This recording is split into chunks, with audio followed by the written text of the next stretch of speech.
बिस्मिल्लाहिर्रहमानिर्रहीम। अस्सलाम वालेकुम नाज़रीन, आप यूट्यूब चैनल देख रहे हैं। मैं इमरान खान हूँ। इस वक्त मैं ट्रैवल कर रहा हूँ और रास्ते में जितनी अपडेट्स हैं वो सारी मैं आपके साथ शेयर करता हूँ। जो खत्ते से और पाकिस्तान से खबरें मेरे पास पहुंची हैं और इसके अलावा जो इंटरनेशनल मीडिया में चीज़ें आई हैं। एक तो अरब अब इस लड़ाई में उतरने जा रहे हैं, इस किस्म के अंदेशे का इजहार किया जा रहा है। यानी कुछ खबरें चलाई गई कि शायद यूएई ने पहला अटैक किया ईरान के ऊपर। हालांकि इसकी तस्दीक नहीं हुई, यूएई ने ऐसा कोई स्टेटमेंट दिया नहीं, लेकिन उनके जो हुक्मरान है उनकी जानिब से स्टेटमेंट आ चुका है कि हमें इतनी आसानी से काबू नहीं किया जा सकता। और उन्होंने एक जंगी टाइप का एक स्टेटमेंट तो दिया था। ये इसराइली सोर्सेज से खबर आ रही है। इसराइल की पूरी ख्वाहिश है कि कुछ भी करके अरब ममालिक को इस लड़ाई के अंदर उतारा जाए। इसी सिलसिले में सऊदी अरब ने पाकिस्तानी फील्ड मार्शल को तलब किया था। उन्हें बुलाकर याद दिलाया गया कि आपने हमारे साथ एक दिफाई मुआहदा किया था जिसपे आपको काफ़ी प्रोटोकॉल भी दिया गया था। फिर दूसरी बात यह है कि पाकिस्तानियों को याद दिलाने की ज़रूरत नहीं है कि सऊदी अरब के अरबों डॉलर हमारे अकाउंट्स में पड़े हुए हैं, हम उनसे उधार तेल भी लेते रहते हैं। तो बहुत सारे एहसानात हैं। तो वक्त आ गया कि अब उनकी बात मानी जाए। अब मामला यह है कि अगर अरब ममालिक इस लड़ाई के अंदर उतर जाते हैं तो सबसे बड़ा बेनिफिशरी कौन होगा? अरब ममालिक अगर इस लड़ाई में उतरते हैं तो सबसे बड़ा बेनिफिशरी होगा इसराइल।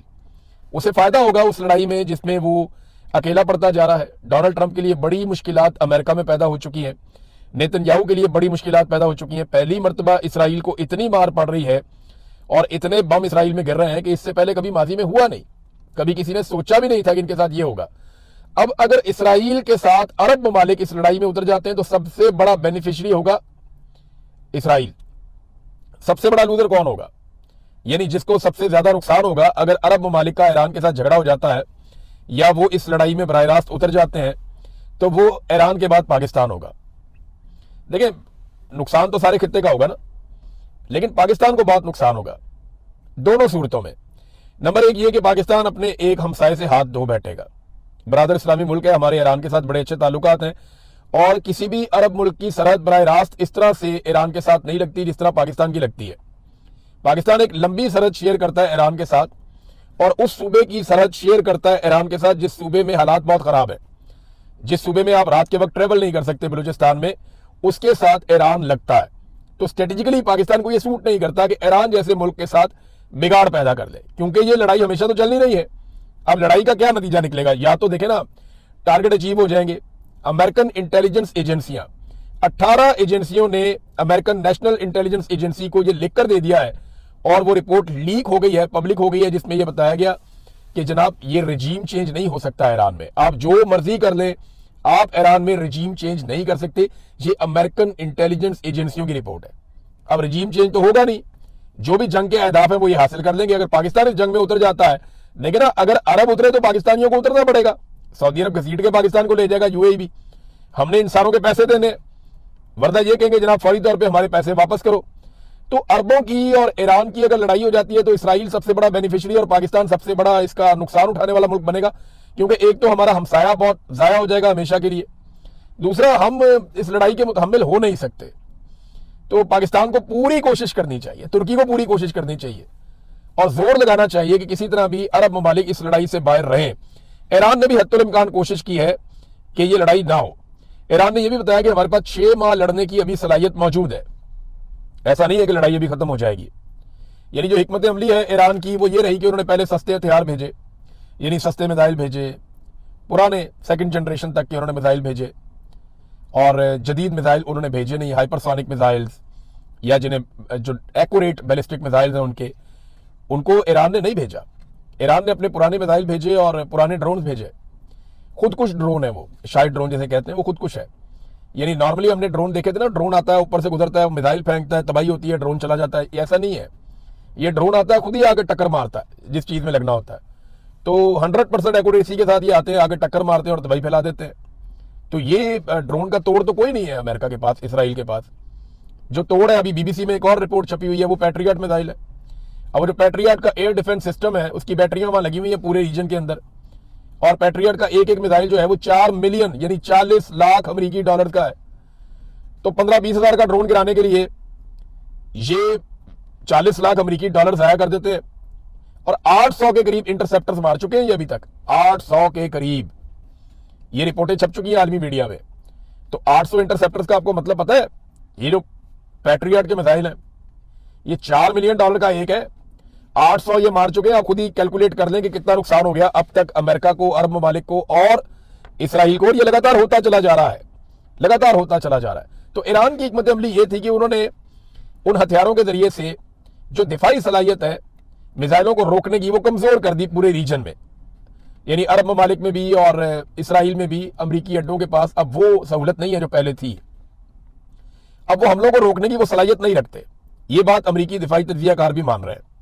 ईरान के बेहतरीन हथियार बाकी हैं और उनको रोकने का जो इंतजाम था वो खत्म हो गया। जो बैरियर्स थे ना इसराइल तक जाने के लिए, बैरियर्स अगर मैं आपको बताऊं तो सिंपल ये है कि रास्ते में रुकावटें थी ना, 4-5 मुल्कों को क्रॉस करके, समंदर को क्रॉस करके फिर जाके इसराइल आता है जिसमें ईरानी मिसाइल या ड्रोन हिट करता है।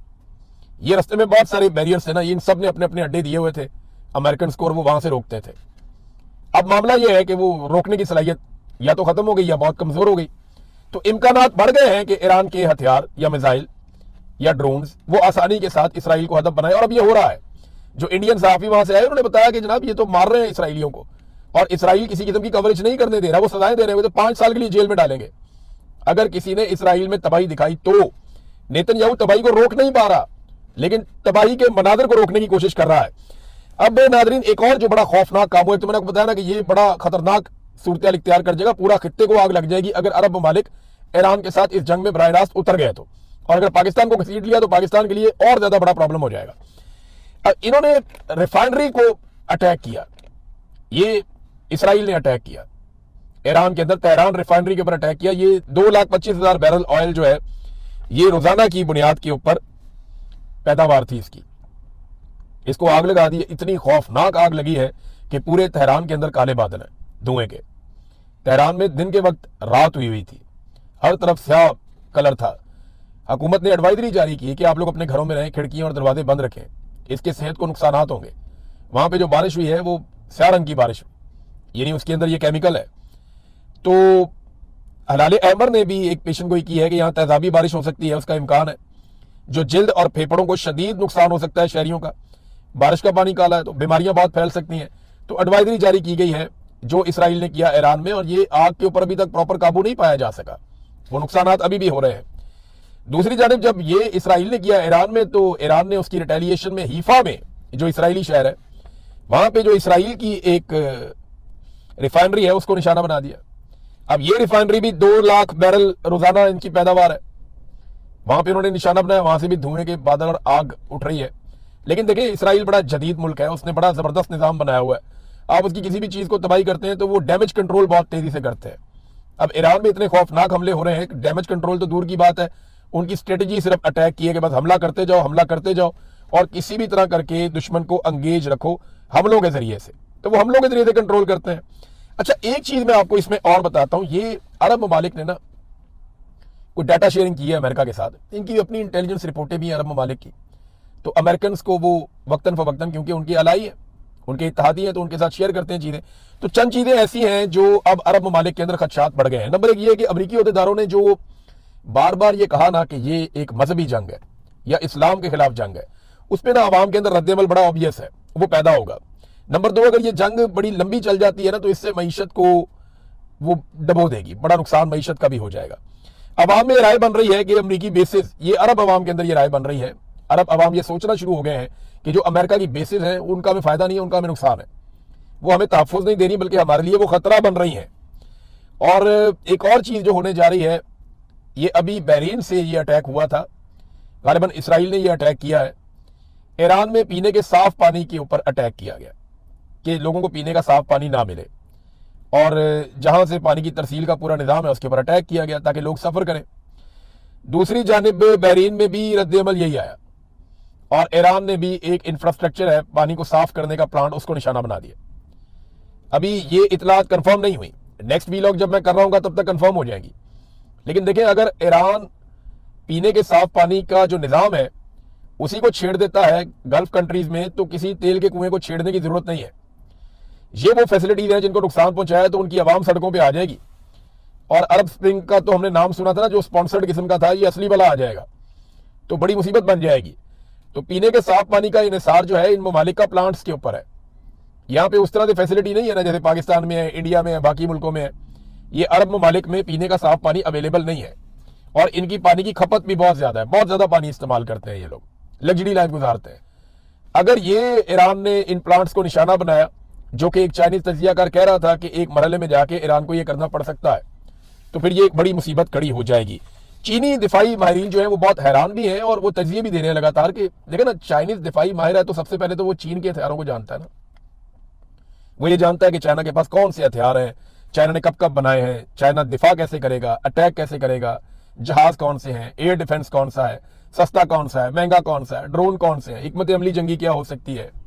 चाइना के पास दुनिया की सबसे बड़ी फौज है तादाद के नुक्ता नजर से, अब हथियार भी बहुत है उनके पास, वो एक्सपोर्ट्स में और बाकी चीजों में अमेरिका से आगे निकलते जा रहे हैं, पूरी दुनिया में उनके कारोबार का फैलाव भी ज्यादा है।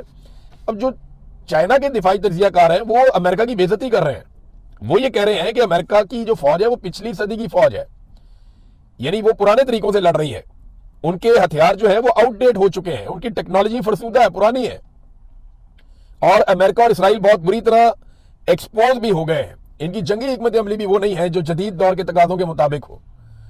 तो अमेरिका ने अपनी मिथ खो दी है, यानी जो लगता था ना चौधरी है जो कहेगा वो हो जाएगा, वो चौधराहट अमेरिका की बड़े खतरे में पड़ गई।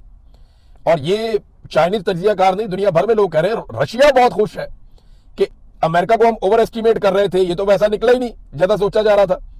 अब देखिए खबरें इस तरह की फैलाई जा रही हैं और इनसे तासुर दिया जा रहा है कि बहुत ही ताकतवर है। यानी पाकिस्तान के अंदर आपको याद है अमेरिकन कमांडोज आए थे, वो सामने लादेन को उठा के ले गए थे। इसमें अमेरिकन कमांडोज का कमाल नहीं था, ये पाकिस्तानी फौज का कमाल था जिन्होंने रोका नहीं उन्हें। अगर हम वो 2 हेलीकॉप्टर ही आ रहे थे ना, आप उन्हें रोक लेते, आप उन्हें वहां घेर लेते, आप एयरफोर्स के तैयारे उड़ाते, आप उन्हें वापस ना जाने देते। लेकिन अमेरिकन कमांडोज आए, पाकिस्तानी गवर्नमेंट ने उस वक्त तालियां बजा के मुबारकबाद दी और वो उसामा बिन लादेन को उठा के ले गए मार के। इसी तरह वो गए वेनेजुएला में, वहां जाके उन्होंने मादुरो को उठाया, वहां पे भी अंदर गद्दार थे, मादुरो को उठा के वो ले गए वेनेजुएला के सदर को। तो अमेरिका का कॉन्फिडेंस बड़ा बढ़ा हुआ था क्योंकि वो एक फिक्स मैच खेल रहा था, नूरा कुश्ती कर रहा था, जैसे WWF में होती है ना, झूठी मुठी मारते हैं एक दूसरे को। तो अमेरिका की मौजें लगी हुई थी, दुनिया में उसकी चौधराहट कायम थी। अब यहां पे ईरान में वो कहते हैं इसी तरह का एडवेंचर करना है, हमने वहां से यूरेनियम उठानी है, जो 60% तक उन्होंने प्योरीफाई की हुई है अफसूदा यूरेनियम, जिससे एटम बम बना सकता है ईरान। उसकी मिकदार है 450 kg लगभग। वो अमेरिकन मरीन्स जाएंगे जी और वो जाके वहां से स्पेशल फोर्सेस वो उठा लेंगी। अब इस किस्म के मामला पे गौर किया जा रहा है, ये पॉसिबल है क्या? मुझे बड़ा शक है सलाहियतों के ऊपर कि ईरान के अंदर जाके इस किस्म की हरकत करके वापस निकल जाए अमेरिकन फौजी, ये जरा थोड़ा मुश्किल लगता है। नाज़रीन, एक और खबर है कि डोनाल्ड ट्रंप, जो बच्चियों का कत्लेआम हुआ है ईरान में मेनाब में, स्कूल के अंदर 168 बच्चियां शहीद हो गई, 60 के करीब बच्चियां अस्पतालों में हैं, कई की हालत तशवीशनाक है, कई पूरी जिंदगी के लिए माजूर हो जाएंगी। ये वाकया ऐसा है जिसने पूरी दुनिया को हिलाकर रख दिया। डोनाल्ड ट्रंप इस वाकये से भाग गया। डोनाल्ड ट्रंप से जब सहाफी ने सवाल पूछा तो उसने कहा जी हमने तो ये किया ही नहीं, ये तो ईरान ने किया जो मैंने देखा है, उसके हथियार ठीक नहीं है, वो गलत जगह जाकर निशाना लगा लेते हैं। भाई ईरान इतने एक्यूरेट निशाने लगा रहा है कि आपकी सारी बेसिस पे उसने टका टका के मारे, और ये बच्चियों के स्कूल पे ईरान ने अटैक कर दिया, ये अमेरिका कह रहा है। तो इसके बारे में मैं आपको एक सबूत देता हूं कि 28 फरवरी को सुबह के वक्त 9:45 पे जब अटैक हुआ था अमेरिका का और इसराइल का ईरान के ऊपर, इसको नाम दिया गया था ऑपरेशन रॉरिंग लाइन, धारता हुआ शेर, ये इन्होंने इसको नाम दिया था। इसमें शहादतें हो गई थी बच्चियों की भी, खमनाई के ऊपर भी अटैक किया गया था। अब ये जो अटैक किया गया था उसके बाद ईरान ने जवाब दिया था, यानी बच्चियों की शहादतें पहले हो चुकी थी, खबर आ चुकी थी। शुरू में जो खबर आई थी ना उसमें यह था कि 5 या 6 बच्चियां शहीद हो गई हैं, फिर खबर आई थी कि नहीं वो 20 के करीब है, फिर वो बढ़ते बढ़ते पता चला कि ये तो 100 से ज्यादा है, और फिर पूरी दुनिया का दिल दहल गया जब पता चला कि 168 बच्चियां जो हैं वो शहीद हो गई हैं, 168 उनको इकट्ठा दफनाया गया। अब ट्रंप को ये पता है कि ये बहुत बड़ा जंगी जुर्म है, वो उससे भागने के लिए उसको ईरान पे डाल रहा है, लेकिन सारे शवाहिद मौजूद हैं और ये मामला ट्रंप को लेके बैठ जाएगा अगर आलमी अदालत में कल को ये केस या मामला चलता है तो। ट्रंप अब बच्चियों की शहादत के मामले से भाग रहा है। वहीं पे अमेरिकी वज़ीर दिफा खड़ा था, उससे पूछा, उसने कहा जी हम तहकीकात कर रहे हैं। ट्रंप कहता नहीं, ये ईरान ने मारा, हमने नहीं मारा। ईरान ने अभी तक सिविलियंस को, खवातीन को, बच्चों को निशाना नहीं बनाया। जहां पे भी ईरान ने अटैक किया मिलिट्री इंस्टॉलेशंस पे अटैक किया। हाँ, क्योंकि अभी इसराइल के अंदर से कोई मनाजिर नहीं आ रहे, कोई तस्वीर नहीं आ रही, कोई तफसीलात नहीं आ रही, और नेतन्याहू सारे मामले को छुपा रहा है, तो तब पता चलेगा कि इसराइल के अंदर सिविलियंस का कितना नुकसान हुआ है। CNN ने एक रिपोर्ट जारी की है, वो रिपोर्ट ये दिखाती है कि किस तरीके से इराक जंग में 2004 में, आपको याद होगा इराक जंग हुई थी, जब अमेरिका सारी दुनिया को लेकर इराक के ऊपर चढ़ गया था कि सद्दाम हुसैन को पकड़ो, इसका रिजीम चेंज करो और इराक को काबू करो। और उसकी वजह यह थी, वो कहते थे यहाँ पे वेपन्स ऑफ मैस डिस्ट्रक्शन, वो यहाँ पे कोई कीमियाई हथियार है, वो बहुत बड़ी तबाही फैला देंगे, तो पकड़ो। कोई कीमियाई हथियार तो मिला नहीं, पूरे इराक को तबाह कर दिया। आज भी इराक के अंदर आग लगी हुई है, अमेरिकन इराक में से भाग रहे हैं अपनी कंपनियां छोड़ छोड़ के, और वहां की मलेशिया फिर एक्टिव हो गई हैं, वो अमेरिकी असासों को वहां पे जला रहे हैं, उनको नुकसान पहुंचा रहे हैं। अब CNN ने रिपोर्ट दिखाई कि 2004 में उस वक्त की जो अमेरिकी हुकूमत थी, उसके जो बयान थे एग्जैक्टली वैसे ही बयान आज की जो अमेरिकी हुकूमत है वो दे रही है। अंदाजा करें 22 साल गुजर गए, ना अमेरिका के बयान बदले, ना तरीकाकार बदला, ना पॉलिसी बदली, और ना ही इनके बयान और हथियार बदले। यही जिस तरह इन्होंने उस दौर में किया था, बिल्कुल वैसे ही इस दौर में भी कर रहे हैं, कोई फर्क नहीं है। और CNN एक्सपोज कर रहा है, लगातार एक्सपोज कर रहा है। ईरानी सदर ने खुफिया मुकाम से एक पैगाम दिया, वहां पे उनके साथ एक गालिबन इंजीनियर या साइंटिस्ट भी खड़े थे, और पीछे कुछ हथियार नजर भी आ रहे थे। तो ईरानी सदर को अब महफूज किया गया है, क्योंकि वो निशाना बना रहे हैं इसराइली और अमेरिकन। तो उन्होंने कहा अमेरिकी सदर ने गलत किया, मेरे बयान का गलत मतलब लिया।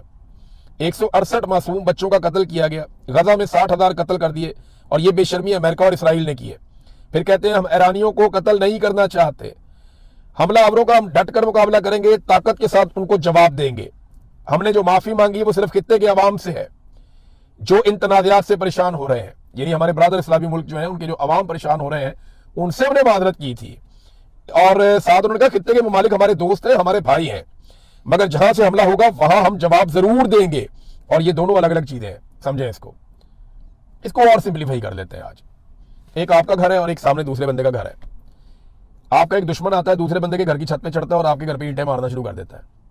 आप निकलते हैं, उसका दरवाजा खटखटाते हैं, आप कहते हैं यार इसको मना करो, ऊपर से ईंटें मार रहा है हमारे घर में। तो वो कहता है जी मैं इसको मना नहीं कर सकता और मैं इसको इजाजत नहीं दूंगा, लेकिन वो फिर ईंटें मारता है आपको। आप फिर जाते हैं, जाए कहते हैं जनाब ये क्या है यार, आपके छत से चढ़ गए, मुझे मार रहा है ईंटें।